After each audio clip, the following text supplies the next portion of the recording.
চলমান দাবদাহের মধ্যে রাঙামাটিতে স্বস্তির বৃষ্টি হয়েছে। এ বিষয়ে জানাতে যোগ দিচ্ছেন সহকর্মী মিশু দে।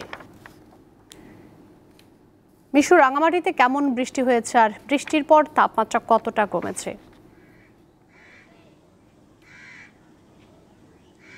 হ্যাঁ নিপা, কয়েকদিনের যে তাপদাহ, সেই তাপদাহের পর রাঙামাটিতে আজ সকাল থেকে বৃষ্টিপাত শুরু হয়েছে।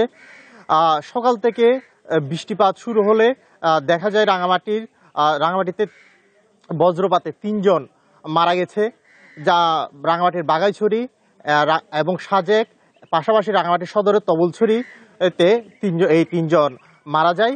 পাশাপাশি বাগাইছড়িতে একটি চায়ের দোকানে বসে থাকা অবস্থায় আরও ৭ জন আহত হয়েছেন।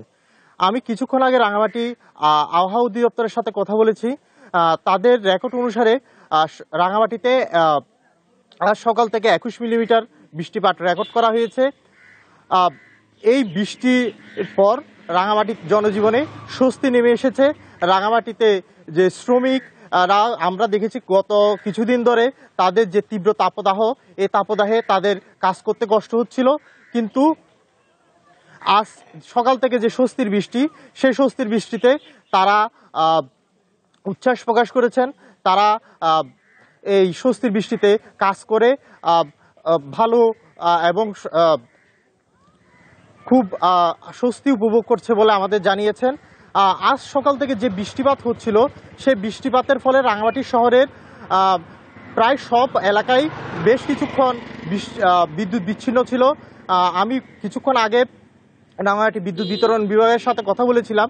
তারা জানিয়েছে দুপুরের পর থেকে রাঙামাটিতে বিদ্যুৎ সরবরাহ স্বাভাবিক হতে শুরু করেছে।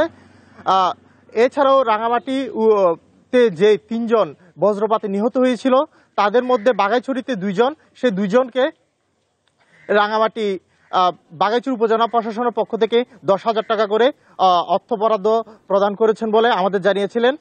এই ছিল রাঙামাটি থেকে আমার কাছে সর্বশেষ। মিশু, আপনাকে অনেক ধন্যবাদ আমাদের সঙ্গে যুক্ত হবার জন্য।